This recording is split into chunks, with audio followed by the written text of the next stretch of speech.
bersuka cita di malam Natal ini. Haleluya. Sama-sama katakan amin. Puji nama Tuhan. Saya menyapa semua, salam. Apa kabar? Luar biasa. Puji nama Tuhan. Saya sangat bersuka cita kita boleh ada pada malam hari ini Natal untuk keluarga besar GBI Sunda Gracia, walaupun tidak mengundang dari gereja lain ataupun juga pembicara tamu, karena saat ini ya dari kita oleh kita untuk kemuliaan nama Tuhan. Ya biarlah walaupun saya yang sering berbicara di hadapan jemaat tidak mengurangi kekusukan kita untuk merayakan Natal pada malam hari ini. Puji nama Tuhan. Nah, kita bersyukur pula bahwa beberapa waktu lalu kita telah melewati pemilu kada dan memilih siapa yang menjadi pemimpin di daerah kita. Beberapa waktu yang lalu, kurang lebih 3 kali setiap malam kita berdoa bagi negara kita, bagi bangsa kita berdoa bagi kota kita berdoa bagi pemerintah kita berdoa bagi semua paslon yang ada, dan tentunya mereka lah anak-anak Tuhan. Kita berdoa supaya muncul yang terbaik. Dan saya berkata pada waktu itu, walaupun mungkin karena kita bisa berbeda pilihan, tetapi kedaulatan Tuhan itu pasti yang terbaik. Ketika memunculkan siapa yang jadi pemimpin, tentunya itu pemimpin kita semua. Amin. Ya, puji nama Tuhan. Dan saat ini saya akan menyampaikan satu topik sesuai dengan tema kita, Gereja Lutheran Indonesia dan juga Persekutuan Gereja Indonesia, mengambil tema yang sama dalam Matius pasal yang pertama ayat yang ke-23. Saya akan membaca Matius pasal yang pertama ayat yang ke-23. Di situ dikatakan, sesungguhnya anak darah itu akan mengandung dan melahirkan seorang anak laki-laki, dan mereka akan menamakan dia Immanuel, yang berarti Allah menyertai kita. Nah, kalau kita lihat di tema kita tadi sudah disampaikan, yaitu Immanuel, Allah beserta kita. Kalau kita mendengarkan kata Immanuel, tentunya ini sudah sangat sering kita dengarkan, sudah sangat sering kita ucapkan. Bahkan dalam setiap mungkin kita chattingan entah di Facebook atau di WhatsApp, kita sering berkata Immanuel. Dan juga banyak orang yang punya nama Immanuel yang artinya Allah beserta kita. Tetapi tahukah saya dan saudara bahwa arti kata Immanuel mempunyai arti yang sangat dalam? Sebab ketika itu diungkapkan oleh Tuhan kepada Yesaya, di Yesaya pasal 7 ayat yang ke-14, ketika Raja Ahaz akan dikepung oleh bangsa lain, bangsa Aram dan juga Israel sendiri, ya, karena terbagi dua, Yehuda dan Israel, dia ketakutan.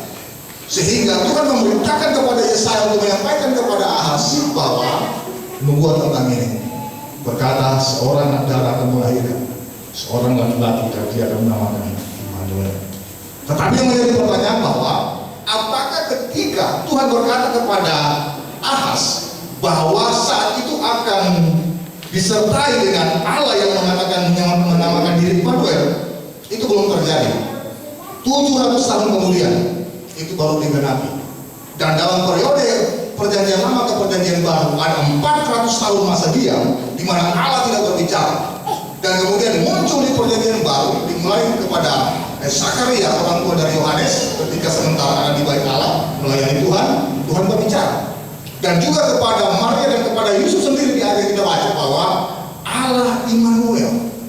Nah, ini punya satu makna yang sangat dalam, dan bukan hanya pada orang pada waktu itu, tetapi juga bagi saya dan saudara. Kalau kita membuka Alkitab, itu kata Immanuel cuma 3 kali ditulis. Yang pertama yang saya katakan tadi, Yesaya pasal 7 ayat 14.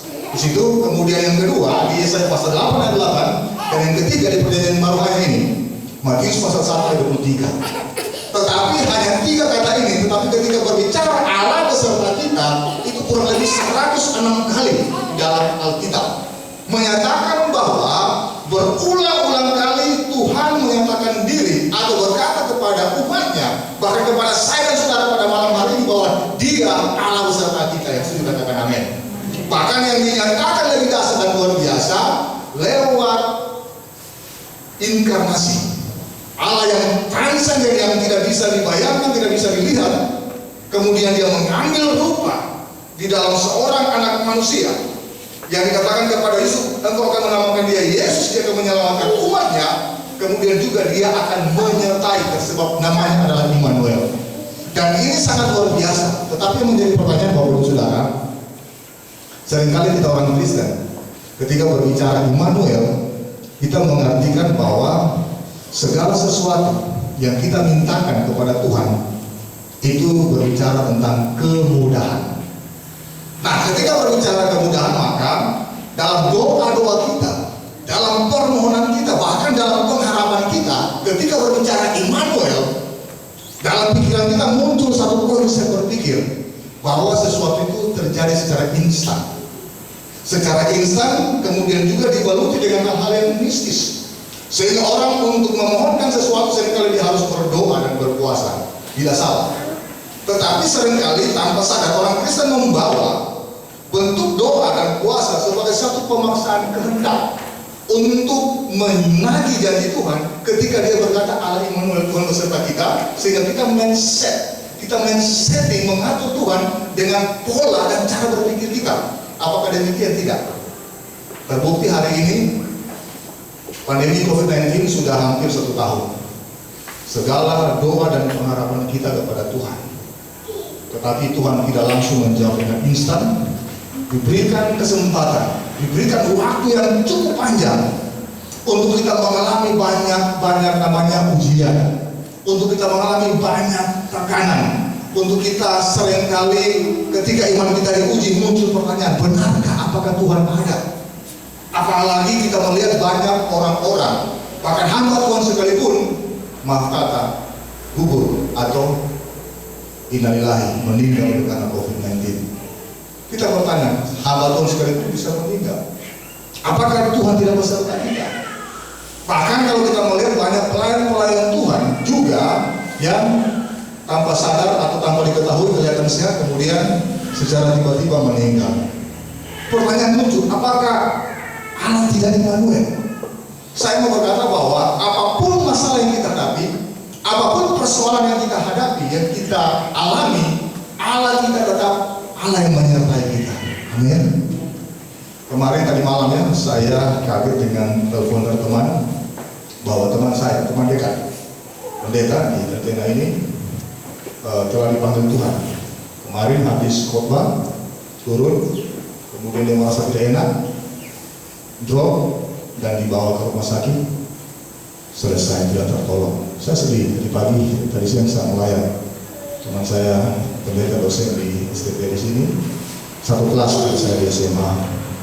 Saya berpikir bahwa Tuhan, Engkau sangat misteri bagi kami. Orang yang seperti ini, hamba Tuhan, melayan Tuhan, kok begitu cepat dipanggil? Ya umur seumuran saya 51-an begitu. Seharusnya masih produktif. Tetapi dalam perenungan saya tadi malam, bahkan ketika mempersiapkan perenungan kita pada malam hari ini, apapun yang kita alami, apapun yang kita terjadi dalam dunia ini yang fana, tetap Allah Immanuel. Amin. Karena segala situasi tidak akan merubah ketika kita ada di dunia yang fana ini. Persoalan masih tetap akan ada, masalah akan tetap akan muncul. Tetapi saya berkata bahwa ketika Allah berkata Allah beserta kita, tentunya ada maksud dan tujuan bagi saya dan saudara sebagai umat Tuhan untuk membawa kita ke level rohani yang lebih tinggi. Nah, malam hari ini kita akan belajar bahwa Immanuel atau Allah beserta kita itu seperti apa. Ada 2 bagian yang kita harus renungkan. Yang pertama, penyertaan Allah tidak menghilangkan masalah, tetapi mendewasakan. Saya ulang, penyertaan Allah tidak menghilangkan masalah atau persoalan, tetapi mendewasakan. Nah, kalimat ini seringkali kurang enak didengar, sebab prinsip atau sikap atau keadaan natural kita, segala masalah, segala persoalan yang kita hadapi kita mau instan. Betul? Kita mau segala persoalan yang kita hadapi itu cepat mendapatkan jalan keluar, dan kalau boleh jangan ada persoalan. Tetapi saya mau katakan bahwa penyertaan Allah tidak menghilangkan masalah, tetapi mendewasakan. Nah, kita orang percaya, anak-anak Tuhan, seringkali ketika mengharapkan sesuatu yang kita butuhkan, kita berdoa bahkan berpuasa, kita mau bahwa hal itu terjadi instan. karena kita pegang kata Immanuel Allah beserta kita. Tetapi kembali apa yang saya katakan tadi, bahwa Allah beserta kita, Dia Immanuel, tetapi Dia tidak menghilangkan masalah, tetapi dalam masalah yang kita hadapi Dia mendewasakan kita. Nah, kalau kita melihat Bapak Ibu Saudara tentang Yusuf dan Maria, Yusuf dan Maria adalah pilihan Tuhan untuk melahirkan Allah yang menjadi manusia lewat rahim Maria, kemudian lahir ke dunia, yaitu Yesus Kristus yang menjadi penebus kita, Tuhan dan Juru Selamat. Tapi dengar baik, apakah ketika Tuhan bilang bahwa Allah Immanuel, Allah beserta kita, bahkan dalam pribadi Yesus Kristus, Yusuf dan Maria tidak punya masalah? Apakah mereka langsung menjadi orang yang luar biasa kaya di Nazaret sana? Tidak. Saya sudah sampai di tempat di mana rumah dari Maria dan Yusuf. Ternyata di Nazaret itu berpikiran. Sekarang dibangun gereja. Ya, bisa di search Google, ya, bagaimana gereja di mana dibangun, tentang di mana rumah Maria. Itu hanya seperti gua. Hanya seperti gua yang dipahat, kemudian orang di dalam di situ. Macam sangat primitif. Kemudian rumah Yusuf dia ada bagian atas sedikit, ada naik gunung, ya. Dia model-model agak bukit-bukit karang. Tapi sekarang sudah ditata dengan baik. Tapi saya melihat replikanya ternyata sangat memprihatinkan, sangat sederhana. Saya mau katakan bahwa ketika Allah berkata Allah Immanuel, Yusuf dan Maria tidak serta-merta menjadi orang-orang yang diberkati secara jasmani. Tetapi dengar baik, ketika mereka memegang janji Allah Immanuel, masalah tetap ada, persoalan tetap ada, tapi hidup mereka di dalam damai sejahtera. Amin. Hari ini kita boleh punya masalah, hari ini kita punya boleh persoalan, apapun yang kita alami, entah itu mungkin sakit penyakit dalam rumah tangga atau keluarga. Tetapi dengan baik bahwa seringkali Tuhan izinkan persoalan terjadi dalam kehidupan kita dengan tujuan bahwa masalah itu untuk mendewasakan saya dan saudara. Entah itu dalam rumah tangga, entah itu juga di dalam kita bekerja, berusaha, bahkan dimanapun kita berada. Nah, seringkali sebagai orang percaya kita mau setiap masalah itu instan, semua cepat menjadi jalan keluar. Dan ketika kita lihat orang yang cepat dapat sesuatu jawabannya, ya orang itu bisa bersaksi, mendapat mujizat dan seterusnya. Tetapi ketika kita bandingkan dengan diri kita, sepertinya tidak ada jalan keluar. Kita mulai mengatakan, jangan-jangan saya kurang rohani, jangan-jangan ada dosa dalam kehidupan saya. Memang bisa, tetapi bukan itu inti persoalannya. Justru dalam persoalan yang kita hadapi, yang Tuhan izinkan, itu malah akan membawa kita untuk kita menjadi orang yang dewasa. Kemudian yang kedua, di dalam poin yang pertama tadi, Maria dan Yusuf, ketika mereka disuruh sensus, itu mereka harus ke Betlehem, karena Yusuf dan Maria berasal dari Betlehem, dari keturunan Daud. Nah, bayangkan dari Nazaret ke Betlehem itu jauh. Mereka bukan naik onta, kendaraan yang modern atau yang neo itu. Mereka keluarga yang sangat sederhana. Mereka hanya jalan kaki. Dan biasa kalau di film-film pakai keledai bisa, karena memang Maria hamil tua. Tetapi perjalanan dari Nazaret sampai ke Betlehem itu sangat jauh. Naik bis saja hari ini itu dia bisa memakan sekitar 5-6 jam. Ya, karena dia tidak langsung lurus, dia putar dulu ke Kaisarea, baru kemudian dia masuk. Sebab memang zaman dulu juga tidak ada jalur, karena jalur itu akan lewat ke daerah orang Samaria. Orang Samaria dan Israel memang tidak akrab. Nah, di sini kita bisa menemukan bahwa mereka tetap menjadi orang yang biasa. Mereka tetap memiliki masalah, persoalan dengan keadaan ekonomi yang seperti itu. Tetapi saya mau bilang bahwa apa yang diizinkan oleh Tuhan di dalam kehidupan mereka, ternyata itu membuat mereka semakin cinta akan Tuhan. Malam hari ini Bapak Ibu Saudara, dengan keadaan COVID-19, masih beruntung daerah kita itu daerah yang tidak mengalami sejarah resesi, pernah saya katakan, ya ada pertumbuhan. Tapi daerah lain sampai minus pertumbuhan ekonomi, kita masih bisa makan, masih bisa hahaha, masih bisa pergi di Siuri, Toro, masih bisa santai. Daerah lain tidak demikian. Dan kemudian kita berkata, oh kita diberkati, mereka di sana tidak bisa begitu. Saya mengatakan bahwa berkat jasmani untuk setiap manusia, Allah itu adil. Allah kita Allah yang adil, yang tidak membedakan ciptaannya. Antara dia orang percaya, antara dia orang tidak percaya, antara dia orang fasik, antara dia orang tidak benar, demikian juga orang benar. Tuhan memberkati yang sama.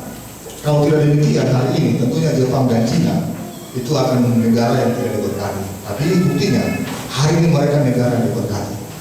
Dan soal tentang integritas, pernah saya katakan hari ini di khotbah bahwa Jepang itu nomor 1 di dunia. Soal kejujuran, integritas, mereka itu luar biasa. Padahal 80% ya dari orang-orang Jepang itu mereka agama Shinto, tidak percaya seperti kita. Itu kurang lebih kalau jumlah mereka 105 juta, sekitar 65 juta lah kira-kira. Coba bandingkan dengan orang percaya. Seringkali kita kalah dengan orang-orang yang katanya ateis dalam soal integritas. Saya pernah katakan bahwa kalau misalnya ada barang yang hilang, itu di daerah-daerah yang ateis, katakanlah di Eropa sana, itu bisa kembali. Coba dia hilang di Tenten atau lapas di Taman Kota sana. Dia sudah diposting di Facebook, ya kalau cuma KTP di dompet bisa pulang. Tapi kalau ada doi, ya saya hampir yakin jamin akan pulang. Mungkin orang bilang, aduh saya tadi malam sudah berdoa ini, berdoa puasa Tuhan memberikan berkat. Nah, dompet muncul. Itu bukan berkat, ya itu ketidakjujuran. Ya. Salah berpikir kita. Saya pernah bilang di Malaysia, ya ada gereja itu dipakai pengumuman. Jemaat yang datang ibadah jangan sampai lupa dompet, lupa HP. Kalau sampai lupa dompet atau HP, nanti jemaat yang lain bisa ambil. Mereka menganggap itu jawaban doa yang mereka doakan. Nah, ini karena kenapa mindset yang salah tentang penyertaan Tuhan, tentang berkat. Dan saya mengatakan bahwa ketika berbicara berkat jasmani dalam kehidupan kita, Allah kita Allah yang adil. Ya sudah katakan amin. Kurang keras aminnya. Amin. Baca di Matius 5 ayat 45. Nah, supaya gembala DP ayat dari mana? Jangan cuma ngarang-ngarang. Matius 4 ayat 45. Nah ini saya pernah juga sampaikan. Matius 5 ya, Matius 5 ayat 45. Ya bisa cepat. Matius 5 ayat 45 ya, saya langsung baca saja.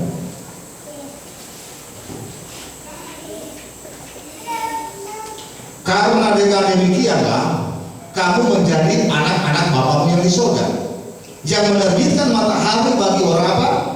Orang jahat dan orang baik, dan menurunkan hujan bagi orang apa? Yang benar dan orang tidak benar. Dengan kata lain bahwa Tuhan itu adil. Persoalannya bukan di orang tidak benar atau orang benar, tetapi kepada kita. Dan ini namanya standar umum. Tuhan itu memberkati dengan standar umum. Dan bagi saya dan saudara, itu harus punya standar umum dengan orang-orang yang tidak benar, dengan orang-orang yang tidak percaya. Dalam soal bagaimana memikirkan atau menilai atau mensikapi tentang berkat itu. Nah seringkali kita keliru. Nah kalau kita karena orang benar ya kita saja diberkati, orang yang tidak. Nah di sini dibutuhkan tanggung jawab. Nah saya memang agak sedikit mulai agak meningkat supaya kita akhir tahun ini kita bisa evaluasi. Bahkan masuk tahun 2021 kita bisa lebih dewasa untuk kita bisa bertanggung jawab dengan potensi yang Tuhan berikan kepada kita, supaya dalam seluruh aspek hidup yang kita hadapi kita boleh merasakan Allah kita Allah Immanuel. Amin. Ketika Tuhan memberkati kita dalam porsi yang berbeda-beda, katakanlah mungkin hanya seorang petani misalnya, ada 9 tangan di sana. Kita berdoa, tetapi kita tidak bereaksi, bertindak bahwa itu harus diolah dengan kemampuan yang Tuhan berikan kepada kita, supaya di situ Tuhan memberikan berkat kepada kita. Maka itu nonsen kalau kita tidak berbuat sesuatu. Cara kita berdoa, kenapa dia sana sudah motor dan ganti motor tiap tahun, saya begini terus, tidak. Tuhan memberikan kita berkat yang sama, tetapi potensi yang kita ada berbeda-beda, tergantung kita menggali. Amin. Dan kalau hari ini kita masih dipelihara oleh Tuhan, dan saya melihat bahwa apa yang kita lakukan di marketplace, di bidang kerja kita masing-masing, kita kerjakan dengan bertanggung jawab. Sehingga hari ini yang berkebun dia punya hasil kebun, yang berbisnis dia punya hasil daripada bisnisnya, yang bekerja sebagai pegawai dia punya hasil dari situ.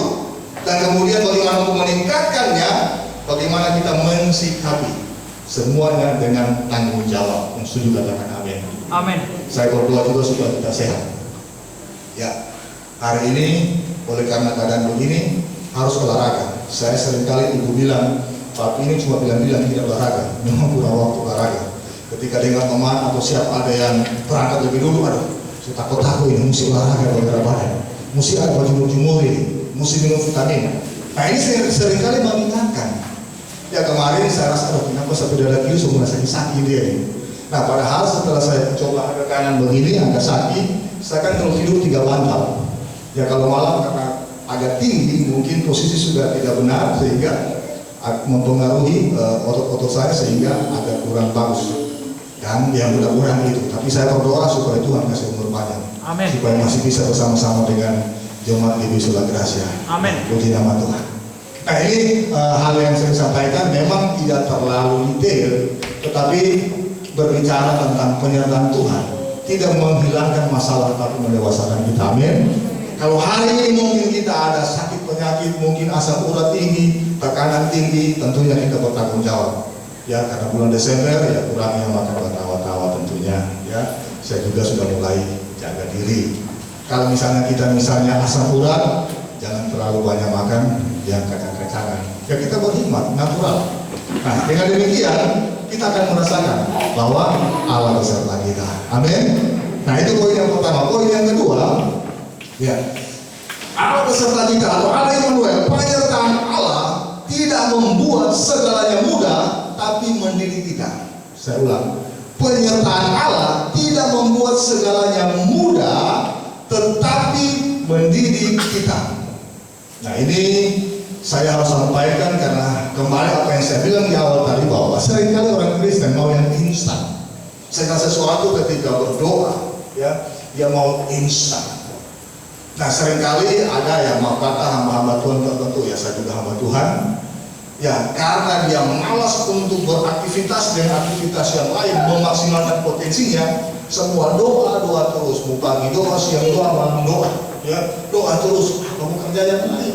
Tidak salah kita berdoa, memang kita harus berdoa. Tapi kalau doa terus, tidak pernah bekerja, tidak pernah memaksimalkan potensi kita, tidak akan mendapatkan apa-apa. Alkitab bilang orang yang laboran, ya bekerja sambil berdoa juga dan bekerja. Nah ini harus berjalan sehingga di dalam segala sesuatu yang kita hadapi, penyertaan Tuhan tidak akan membuat segalanya mudah, tidak gampang. Hidup ini tidak mudah, tidak ada yang mudah. Ya, saya bekerja, tapi saudara bekerja. Walaupun saya juga hamba Tuhan, harus bekerja. Kenapa? Karena ya pengasihan Tuhan bisa memang lewat jemaat, tapi juga lewat potensi yang Tuhan beri. Itu jangan dibunuh. Nah kembali kepada Yusuf dan Maria tadi, perhatikan, coba kita jujur melihat keadaan hidup mereka. Padahal langsung Tuhan bilang sama Yusuf, engkau akan menamakan dia Immanuel, yang artinya Allah beserta kita.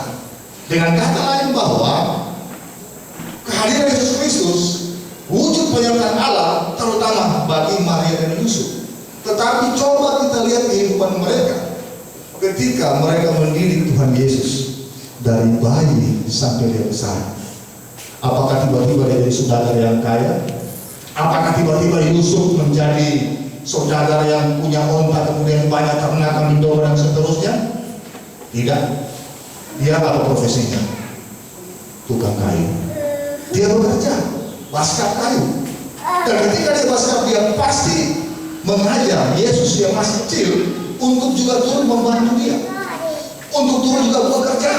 Sehingga dalam keseharian daripada Yusuf itu diamati oleh Tuhan Yesus waktu dia masih kecil, dan itu diikuti. Juga dia bantu bapaknya kerja. Nah sehingga di dalam perumpamaan yang disampaikan oleh Tuhan Yesus mengutip keseharian daripada dia alami. Kan Tuhan Yesus berkata, ya jangan melihat selumbar di mata saudaramu, sementara balok di matamu engkau tidak lihat. Dari mana contohnya? Dari dia lihat bapaknya baskap. Ketika dia kena ampuli, aduh sakit kecil. Nah situ muncul muncul hikmat ketika menyampaikan sesuatu, dia konotasikan, relevansikan bahwa kita jangan melihat kesalahan yang kecil pada orang lain sementara baru di mata kita tidak kita lihat. Kan dahsyat. Nah, ini terjadi kenapa? Karena Tuhan Yesus dia dekat dengan Bapanya. Dan disitulah saya katakan tadi bahwa penyertaan Allah tidak membuat segalanya mudah. Tidak mudah mereka mendapatkan hidup. Harus banting tulang di Nazaret sana. Dan Yesus Kristus ada di sana. Dan ketika Yesus di dalam masa pertumbuhan dia harus sekolah. Pendidikan orang Yahudi namanya Midras. Jadi jangan heran ketika dia ada di Bait Allah umur 12. Itu dalam tradisi Yahudi namanya itu bar mitzvah, anak hukum. Artinya dia sudah bisa untuk lebih tinggi lagi pendidikannya. Jadi jangan dianggap ketika dia bisa berargumentasi dengan ahli Taurat itu pengetahuan yang tiba-tiba ajaib supernatural. Nah, itu lewat proses. Sebab dia lahir bayi itu manusia sama seperti kita. Dengan kata lain bahwa bagaimana untuk belajar hidup ini dimulai dengan pendidikan. Nah, oleh karena itu saya selalu bilang bahwa didiklah anak-anak kita selagi dia masih bayi, selagi masih kecil dengan kebenaran. Jangan sampai nanti ketika dia besar kita berapa gembala doakan anak saya dia sangat kurang ajar. Waktu masih kecil tidak pernah dikasih sekolah minggu. Waktu masih kecil tidak pernah dilibatkan dengan kebenaran firman Tuhan. Dan jangan heran ketika dia memberontak ketika besar, kita akan air mata dalam untuk berdoa bagi dia. Memang bisa, tapi itu akan banyak persoalan. Tapi hari ini kalau kita mulai memahami bahwa seringkali kita tidak sadar pernyataan Allah itu tidak membuat segalanya mudah, tetapi mendidik kita. Dan hari ini didiklah anak-anak kita sesuai dengan kebenaran firman Tuhan. Amin. Minimal kita jadi contoh di sana. Dan disitulah kita akan merasakan bahwa dalam kehidupan kita Tuhan itu akan sangat-sangat luar biasa dalam persoalan akan kita. Mereka dari kecil pun Yesus lahir itu sudah ada masalah. Umur bayi Tuhan Yesus kurang lebih 1 tahun 2 tahun sudah mengungsi ke Mesir oleh karena dikejar oleh Herodes yang menyuruh membunuh anak-anak 2 tahun setengah itu 2 tahun 5 tahun di Bethlehem. Mereka menyingkir itu cukup jauh. Dari situlah proses kehidupan yang mereka alami, tetapi hal itu mendewasakan mereka sehingga ketika Yesus Kristus dia siap terjun ke pelayanan, dia sudah kenyang dengan pengalaman hidup yang dia alami. Pertanyaannya, bagaimana saya dan saudara? Malam hari ini, malam Natal ini, saya mau sampaikan bahwa Allah Immanuel, dia tidak membuat segalanya masalah menjadi mudah, tetapi dia mendidik kita. Standar Allah itu tentunya standar yang lebih tinggi. Kalau tadi yang pertama itu standar umum, tetapi ketika Allah mendidik kita, dia mau kita diproses yang lebih tinggi lagi. Amin. Dan bagaimana itu dapat terjadi dalam kehidupan kita? Kita harus mau diproses. Dan hari ini kita harus tahu bagaimana cara Tuhan memproses kita. Yaitulah bagaimana kita mengetahui kelemahan kita. Seorang yang tidak jujur itu seringkali dicoba dengan bagaimana dia dengan keuangan.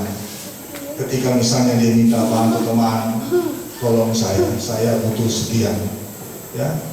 Nah, ketika diberikan kepercayaan, menjadi pertanyaan kita, apakah kita bisa mengembalikan tepat waktu? Mungkin itu hanya 100.000 atau 200.000 rupiah. Tetapi ketika kita tidak setia dalam hal seperti ini, kita tidak akan dipercayakan perkara yang lebih besar. Kenapa? Karena kita tidak lulus dengan hal-hal yang sangat sederhana. Nah, Tuhan coba uji dengan hal-hal yang demikian. Ketika kita, katakanlah, setia kepada istri atau suami kita, Tuhan memberikan satu ujian bagi kita, menampilkan orang yang lebih daripada istri kita. Nah, kalau kita seringkali orang yang suka membandingkan, Tuhan akan uji kita dengan orang lain yang punya kelebihan. Nah, kalau kita mulai membandingkan, istri ini dia lebih bagus, penuh perhatian, hati-hati. Akan muncul ketidaksetiaan di sana bagi pasangan kita. Sebab ketika kita komitmen di hadapan Tuhan, setia sampai mati itu kita harus pegang sampai Tuhan yang juga yang memisahkan. Amin. Itu komitmen namanya. Dan hal ini akan menjadi kita orang-orang yang bertumbuh dalam iman, harap, dan kasih. Banyak hal lagi Bapak Ibu Saudara dalam kehidupan ini mungkin terlalu banyak kalau saya jelaskan, tetapi di dalam hal segala sesuatu saya percaya atau percayalah bahwa Allah kita Allah Immanuel. Segala sesuatu yang kita hadapi, masalah itu tidak membuat kita mudah mengatasinya, tetapi masalah itu mendidik kita. Hari ini apa menjadi masalah? Coba lihat apa kelemahan kita. Nah, ketika kita tahu apa kelemahan kita, kita melihat itu cara Tuhan mendidik kita supaya kita menjadi orang yang dewasa. Nah, sehingga di dalam segala hal kita akan terhindar dari masalah, persoalan, dan masalah yang tidak harus terjadi. Dan itu akan membawa kita menjadi orang yang luar biasa untuk hormat kemuliaan nama Tuhan. Selamat menyongsong Natal 2020 tanggal 25 Desember dan tahun baru juga 1 Januari 2021. Tuhan beserta kita, Immanuel. Haleluya.